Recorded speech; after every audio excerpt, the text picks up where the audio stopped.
మునుపటి భాగంలో ఈ పొట్టి దయ్యాలు రెండు ఆకాశ మార్గంలో చాలా వేగంగా ఈ మంత్రాలవ చెప్పిన విధంగా ఆ యొక్క భయంకరమైన చెట్టు వద్దకు ఎగురుకుంటూ వెడుతూ ఉన్నాయి. ఇదంతా ఈ యొక్క భూమిపై ఉన్న కొన్ని పిశాచాలు ఒక చెట్టు చాటున దాక్కొని ఇదంతా గమనిస్తూ ఉన్నాయి. ఆ పొట్టి దయ్యాలను అతివేగంగా ఎగరటం చూసిన ఈ పిశాచాలు రెండు ఇలా మాట్లాడుకుంటూ ఉన్నాయి. అరేయ్ చూడు, ఆ పొట్టి దయ్యాలు మంత్రాలవ శిష్యులే గదా? అదేంటి ఇంత రాత్రి సమయంలో వీరు ఇంత హడావిడిగా ఇలా పడమర వైపు చాలా వేగంగా వెడుతూ ఉన్నారు? ఇందులో ఏదో మర్మం దాగి ఉండి మనం ఆ విషయాన్ని తెలుసుకొని మన గురువుకి తెలియచేస్తే మనకి ఈ శాపాన్ని విముక్తి చేస్తాడు. మనం ఎలాగైనా సరే ఆ పొట్టి దయ్యాలను వెంబడించి అక్కడున్న రహస్యాన్ని మనం తెలుసుకోవాలిరా. అవునురా, అవును, నువ్వు చెప్పేది నిజమే. ఆ పొట్టి దయ్యాలు ఎన్నడూ లేని విధంగా ఇలా రాత్రిపూట అంత వేగంగా వెళ్తున్నాయి అంటే ఏదో రహస్యం దాగి ఉండే ఉంటాది. పదా వెళ్దాం అని చెప్పి ఈ యొక్క ప్రీతాత్మలు రెండు ఆకాశ మార్గంలో ఈ పొట్టి దయ్యాలను వెంబడించుకుంటూ చాలా జాగ్రత్తగా వెళుతూ ఉన్నాయి. కొద్ది సమయానికి ఈ పొట్టి దయ్యాలు మంత్రాలవ చెప్పిన విధంగానే ఆ భయంకరమైన చెట్టు వద్దకు ప్రత్యక్షమయ్యాయి. ఆ చెట్టు చూడడానికి చాలా పొడవుగా ఉంది. ఈ మంత్రాలవ చెప్పిన విధంగానే ఆ కుండ అక్కడికక్కడే ముక్కలు ముక్కలుగా పడి చాలా దీన పరిస్థితులలో ఉంది. అది చూసిన ఈ పొట్టి దయ్యాలు రెండు ఒక్కసారిగా ఆశ్చర్యపోయాయి. అరే డింబు, మంత్రాలవ చెప్పిన విధంగానే ఈ కుండ ఇక్కడ పగిలిపోయి ఉంది. నాకెందుకో చాలా భయంగా ఉంది. అంటే ఈ కుండ పగిలితే ఇక మంత్రాలవ మరణిస్తుందా? నాకెందుకో చాలా భయంగా ఉంది. ఇక మనం ఇప్పుడు ఏమీ చేయలేమా? మనం మంత్రాలవని మనం కాపాడుకోలేమా? ఎలా రా డింబు, ఎలా? నా కాళ్ళు చేతులు ఏమీ ఆడటం లేదు. ఎలాగైనా సరే మన మంత్రాలవని కాపాడుకోవాలరా డింబు. అవునురా, అవును, నువ్వు చెప్పేది నిజమే. ఇదంతా చూస్తుంటే నాకు భయంగానే ఉంది. మంత్రాలవ చెప్పింది జరిగినట్లే జరుగుతూ ఉంది. ఇక్కడ కుండ చూస్తే ముక్కలు ముక్కలుగా పడిపోయి ఉంది. అంటే మంత్రాలవ మరణిస్తుందన్నమాట. అయితే ఒక పని చేద్దాం. మన శక్తిని మొత్తాన్ని జోడించి ఈ కుండని తిరిగి మళ్ళీ కలిపే ప్రయత్నం చేద్దాం. ఏమంటావ్? అవునురా, అవును, నువ్వు చెప్పేది నిజమే. మన శక్తిని మొత్తాన్ని జోడించి ఈ కుండను జతపరుద్దాం. మన ప్రాణాలు పోయినా పర్వాలేదు. ఇప్పుడే ప్రయత్నిద్దాం. మంత్రాలవను బ్రతికించుకుంటే చాలు అని చెప్పి ఈ పొట్టి దయ్యాలు రెండు తన శక్తిని మొత్తాన్ని నేరుగా ఆ పగిలిపోయి ఉన్న కుండ ముక్కలపైకి ప్రవేశపెట్టగా ఆ కుండ ఒక్కసారిగా తిరిగి మళ్ళా అతుక్కుంది. మరో కొద్ది క్షణాల్లో తిరిగి మళ్ళా ఆ కుండ ముక్కలుగా మారిపోయింది. అది చూసి ఈ పొట్టి దయ్యాలు ఆశ్చర్యపోయాయి. అరే డింబు, అదేంట్రా, కుండ మళ్ళీ అతుక్కున్నట్టే అతుక్కుని మళ్ళా ముక్కలుగా మారిపోయింది. అరే, మన శక్తి మొత్తాన్ని ఎంత ప్రయోగించినా ఈ కుండను మాత్రం తిరిగి మళ్ళా మనం అతికించలేంరా అని ఈ పొట్టి దయ్యాలు రెండు చాలా బాధపడుతూ మాట్లాడుకుంటూ ఉన్నాయి. ఇదంతా చాటుగా ఈ ప్రీతాత్మలు రెండు వింటూ ఉన్నాయి. అరే, మనం ఇక్కడికి రావటం చాలా మంచి పనే జరిగిందిరా. ఇప్పుడు చూడు, ఈ పొట్టి దయ్యాల వల్ల మనకి ఆ మంత్రాలవ యొక్క రహస్యం మనకి తెలిసింది. ఈ విషయాన్ని గనక మనం నేరుగా మన గురువుకి తెలియచేస్తే మనకి ఇక బోలెడు బహుమతులు ఇస్తాడు. మనకి ఈ శాపాన్ని కూడా విముక్తి చేస్తాడురా. అంటే ఈ కుండలోనే మంత్రాలవ ప్రాణాలు దాగి ఉన్నాయన్నమాట. ఇప్పుడు ఈ కుండ పగిలింది కాబట్టి మంత్రాలవ మరణిస్తుందేమో. అందుకనే గదా ఈ పొట్టి దయ్యాలు ఇంత గాబరా పడుతూ ఉన్నాయి. మనం ఇక్కడికి వచ్చి చాలా మంచి పని చేశాంరా మిత్రమా. అవును, అవునురా, నిజంగానే నువ్వు చెప్పిన పని చాలా మంచే జరిగింది మనకి. ఇప్పుడు ఈ పొట్టి దయ్యాలను వెంబడించుకుంటూ రావడం కూడా ఈ రహస్యం మనం తెలుసుకోగలిగాం. లేకపోయి ఉంటే మంత్రాలవన జయించడం ఇక మన వల్ల కాదని ఎప్పుడూ ఆ గురువు మనల్ని హింసకు గురిచేస్తూ ఉండేవాడు. ఎలాగైనా సరే ఇప్పుడు పాతాళలోకంలో ఉన్న మన గురువుగారి శవం వద్దకు వెళ్ళి ఈ రహస్యాన్ని తెలియచేయాలి. ఆ యొక్క రహస్యం తెలుసుకోనైనా సరే ఈ పాతాళలోకంలో ఉన్న మన గురువుగారు ప్రాణాలను పోసుకొని తిరిగి మళ్ళీ బయటకు వస్తాడు. ఆ నమ్మకం నాకు ఉంది. పదరా, వెళ్దాం పదా అని చెప్పి ఈ ఆత్మలు రెండు ఆకాశంలో ఎగురుకొని నేరుగా ఒక ప్రదేశం వద్దకు వచ్చేసరికి ఈ రెండు ప్రేతాత్మలు భూమిలోనికి ఒక్కసారిగా చొచ్చుకొనిపోయాయి. ఇది ఇలా ఉండగా ఈ పొట్టిదయ్యాలు మాత్రం ఆ చెట్టు వద్ద చాలా బాధపడుతూ మంత్రాలవ కోసం రోదిస్తూ ఉన్నాయి. ఇదంతా ఆ చెట్టుపైన ఉన్న ఒక పాము ఆ సర్పం ఈ పొట్టి దయ్యాలతో ఇలా అంటూ ఉంది, అరే పుట్టి పిశాచాలరా, ఎందుకు అంతగా దుఃఖపడుతూ ఉన్నారు? ఈ కుండ మీ మంత్రాలవ్వ ప్రణాళికకు సంబంధించినది. ఈ కుండ ఎప్పుడైతే నేలపై పడిందో అప్పటితో ఈ మంత్రాలవ్వ ఆయుద్ధానం తీరినట్టే. ఇక మనం చేసేది ఏమీ లేదు. మీరు ఎంత చింతించినా మీ శక్తిని మొత్తాన్ని ప్రయోగించి ఆ కుండని ఒకటి చేసినా తిరిగి మరలా ఆ కుండ ముక్కలుగా మారిపోతుంది అని ఈ యొక్క సర్పం ఈ పొట్టి పిశాచాలతో చెబుతూ ఉంది. ఆ మాటలు విన్న ఈ యొక్క పొట్టి పిశాచులు ఆ యొక్క సర్పంతో ఇలా అంటూ ఉన్నాయి, అరే సర్పమా, నువ్వు ఎలా మాట్లాడగలుగుతూ ఉన్నావు? అంటే నువ్వు కూడా మాలాగే మాయావివా? నాకు తెలుసు, నువ్వు కూడా మంత్రాలవ్వ శిస్తరాలవై ఉండి ఉంటావు.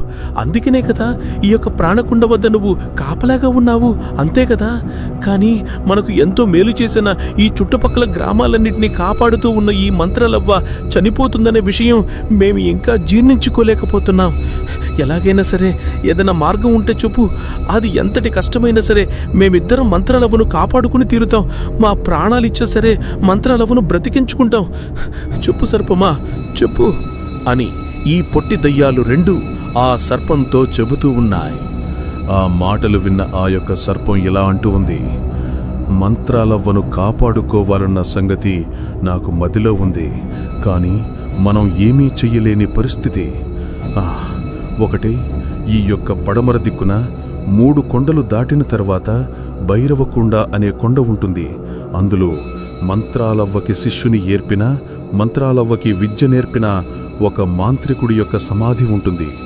ఆ సమాధి వద్దకు వెళ్ళి మంత్రాలవ్వను బ్రతికించుకోగల ఆ నియమాన్ని మనకి తెలియజేసుకుంటే చాలు, ఖచ్చితంగా మనం మంత్రాలవ్వను కాపాడుకోగలుగుతాం. కానీ ఆ సమాధిలో నుంచి ఆ యొక్క మాంత్రికుడు మాట్లాడాలంటే మీలో ఒకరు మరణించి తీరాలి. అక్కడ ప్రాణబలి ఇస్తే తప్ప ఆ యొక్క మాంత్రిగాడు మనతో మాట్లాడడు అని యొక్క సర్పం ఈ పొట్టి దయ్యాలతో చెబుతూ ఉంది. ఆ మాటలు విన్న ఈ పొట్టి దయ్యాలు ఇలా అంటూ ఉన్నాయి, అరే అంతే కదా, మా ఎదురులో ఎవరైనా సరే మంత్రాలవ్వ కోసం ప్రాణాలు ఇవ్వడానికి మేము సిద్ధంగా ఉన్నాం. మేము ఖచ్చితంగా వెళ్ళి తిరిగి ఆ యొక్క మాంత్రిగాడితో మాట్లాడతాం. మా ఇద్దరం ప్రాణాలు ఇవ్వన్నా సరే మేము ఇస్తాం, ఇప్పుడే బయలుదేరి వెళుతాం అని ఈ పొట్టి దయ్యాలు ఆ సర్పంతో చెబుతూ ఉన్నాయి. ఆ మాటలు విన్న సర్పం ఇలా అంటూ ఉంది, జాగ్రత్త మిత్రులారా, ఎట్టి పరిస్థితిలోనూ ఆ యొక్క సంగతి భూత ప్రేత పిశాచాలకి తెలియకుండా చాలా జాగ్రత్తగా వెళ్ళి రావాలి. ఎట్టి పరిస్థితిలోనూ మంత్రాలవ్వ ప్రాణాలు ప్రమాదంలో ఉన్నాయని తెలిస్తే ఇక పిశాచాలు అవన్నీ దాడికి తెరబడుతూ ఉంటాయి. మంత్రాలవ్వను కాపాడుకోవడమే మన లక్ష్యం. జాగ్రత్తగా వెళ్ళిరండి అని ఆ సర్పం ఈ పుట్టి పిశాచాలతో చెబుతూ ఉంది. ఆ మాటలు విన్న ఈ యొక్క పొట్టి దయ్యాలు సరేనని చెప్పి ఆకాశ మార్గంలో నేరుగా ఎగురుకుంటూ ఆ సర్పం చెప్పిన విధంగానే అడవి మార్గం గుండా కొండలను గుట్టలను దాటుకుంటూ చాలా వేగంగా వెళుతూ ఉన్నాయి. ఇది ఇలా ఉండగా ఈ ప్రేతాత్మలు రెండు భూగర్భ భాగంలో పాతాళలోకానికి ప్రవేశించి ఆ గురువు యొక్క శవపేటిక వద్ద నించుని వీళ్ళిద్దరూ ఇలా అంటూ ఉన్నారు, ప్రభు ప్రభు, మీకు ఇంతకాలం మేము ఏమీ సహాయం చేయలేకపోయాం, కానీ ఇప్పుడు మీరు మమ్మల్ని మెచ్చుకునే తీరాలి. మీకు అత్యంత విలువైన, ఎప్పటినుంచో ఎదురు చూస్తూ ఉన్న ఆ సమయం ఈరోజు దగ్గర పడింది. మీరు అనుకున్నట్టు విధంగానే ఆ మంత్రాలవ్వను జయించే శక్తి మీ వశం కాబోతూ ఉంది.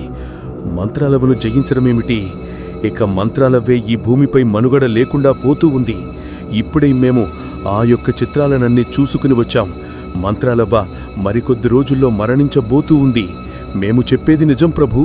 మీరు ఖచ్చితంగా ప్రాణోప్రాణం చేసుకుని మీరు తిరిగి మరలా బ్రతికి రావాలి ప్రభు. మేం చెప్పేది వినిపిస్తూ ఉందా అని ఈ పిశాచలు రెండు ఆ యొక్క మాంత్రికుడి యొక్క సమాధిపై నిల్చుని మాట్లాడుతూ ఉన్నాయి. అది ఎంత వింటూ ఆ యొక్క సమాధి పక్కన ఉన్న ఒక రాతిపై ఉన్న ఒక పెద్ద గుడ్లగూబ వాళ్లతో ఇలా అంటూ ఉంది. హే వరై ప్రేతాత్మలారా, ఇప్పుడు కబీరుడు అత్యంత గాఢ నిద్రలో ఉన్నాడు. వాడు మేల్కోవాలంటే మానవుని రక్తం తీసుకుని వచ్చి వాడి సమాధిపై చల్లాలి. మానవుని యొక్క శరీర భాగాలను ముక్కలు ముక్కలుగా చేసి వాడి సమాధిపై పరిచి ఉంచాలి. అప్పుడు గాని ఈ కబీరుడికి మేలుకోదురా అని ఆ గుడ్లగూబ ఈ రెండు ప్రేతాత్మ పిశాచాలతో చెబుతూ ఉంది. ఆ మాటలు విన్న ఆ ప్రేతాత్మలు పిశాచాలు రెండు ఆ యొక్క పక్షితో ఇలా అంటూ ఉన్నాయి. అరే ఏంటి, మానవ బలి ఇవ్వాలా? అది బ్రతికి ఉన్న మానవుణ్ణి తీసుకుని వచ్చి ఇక్కడ ఈ సమాధిపై బలి ఇవ్వాలా? అది ఎలా కుదురుతుంది? మాకు అంత శక్తి లేదు కదా. మేము కేవలం ప్రేతాత్మలం మాత్రమే. మాకు మానవులను చంపే బంధించే శక్తిగాని మా దగ్గర లేదు. అలాంటిది మేము ఎలా తీసుకుని వచ్చి మా యొక్క ఈ గురువుగారికి బలి ఎలా ఇస్తాం? కానీ మానవులను తీసుకురావడం అంత సులభమైన పని కాదు. ఈ యొక్క పాతాళలోకంలోనికి ప్రవేశించడానికి చాలా సమయం పడుతుంది. ఇక మానవుల లోకానికి ప్రవేశించి మానవులను తీసుకుని రావడం అనేది అసాధ్యం. కానీ ఇప్పుడు ఎలా? ఈ గురువుగారిని బ్రతికించుకునేది ఎలా? అక్కడ మంత్రాలవ్వ ప్రాణాపాయ స్థితిలో ఉంది. ఆ ప్రాణం పోయేలోపు మంత్రాలవ్వ దగ్గర ఉన్న ఆ మంత్ర దండంతో పాటు మంత్రాలవ్వలో దాగి ఉన్న ఆ మంత్ర శక్తిని కూడా మన వశం చేసుకోవాలి. అందుకు ఒకటే ఒక మార్గం, మన గురువుని బ్రతికించుకోవాలి. చెప్పు పక్షిరాజా, చెప్పు. మానవుణ్ణి మేము ఎలా చంపగలం? ఇక్కడికి తీసుకుని వచ్చి నరబలిని ఎలా ఇవ్వగలం? చెప్పు, మాకు సహాయం చేయు అని ఈ యొక్క ప్రేతాత్మలు రెండు ఈ పక్షితో చెబుతూ ఉన్నాయి. ఆ మాటలు విన్న ఆ పక్షి ఇలా అంటూ ఉంది. అరే మూర్ఖపులారా, ఎప్పుడైతే మీరు మీ గురువు గారి యొక్క సమాధి వద్దకు వచ్చి ఆ యొక్క రహస్యాన్ని చెప్పారో మరుక్షణం మీలోనికి గురువుగారి శక్తిని ప్రవేశపెట్టారు. ఒక్కసారి పరీక్షించి చూసుకోండి, మీ శక్తి గురించి మీకే తెలుస్తుంది అని చెప్పగా ఈ యొక్క ప్రేతాత్మలు ఒక్కసారిగా తమ నేత్రంలోంచి అగ్నిని ఒక్కసారిగా ప్రజ్వలింపజేశాయి. అది చూసి ఈ యొక్క ప్రేతాత్మలు ఆశ్చర్యపోయాయి. ఈ యొక్క పక్షితో ఈ ప్రేతాత్మలు రెండు ఇలా అంటూ ఉన్నాయి. అరే గురువుగారు, మాకు నిజంగానే శక్తిని ప్రసాదించారు.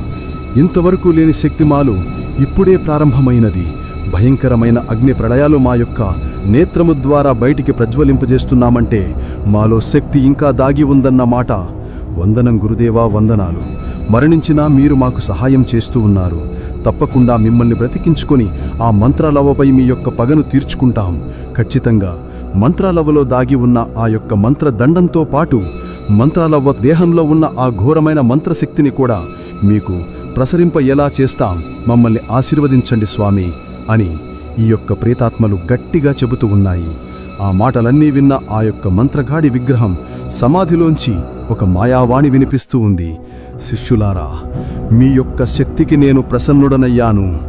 ఎట్టి పరిస్థితిలోనూ మనం మంత్రాలవ్వ శక్తిని దొంగలిస్తున్నామన్న సంగతి ఎవ్వరికీ తెలియకుండా చాలా జాగ్రత్తగా వ్యవహరించాలి. పడమర వైపు తలపెట్టుకుని పడుకున్న వ్యక్తిని మాత్రమే తీసుకొని రండి. వాడి రక్తంతోనే నాకు పునః ఆయువు దక్కుతుంది. త్వరగా వెళ్ళండి. సూర్యోదయం కాకముందే ఆ పని మనకు జరగాలి. సూర్యాస్తమయం అయ్యేలోపు నేను ప్రాణం తిరిగి పుచ్చుకోవాలి. కృంజుం ఫటాల రోహిణి, కృంజుం ఫటాల రోహిణి అని మంత్రాలు చదవగా మరికొన్ని శక్తులు కాస్త నేరుగా ఆ ప్రేతాత్మలోనికి ప్రవేశించాయి. అదంతా చూస్తూ ప్రేతాత్మలు చాలా సంతోషపడ్డాయి. చాలా ఆనందపడుతూ ఆ యొక్క ప్రేతాత్మలు రెండు ఆకాశ వీధిలో హాయిగా చాలా వేగంగా ఎగురుకుంటూ వస్తూ ఉన్నాయి. కొద్ది సమయానికి ఆ ప్రేతాత్మలు రెండూ ఒక ఊళ్ళోనికి ప్రవేశించాయి.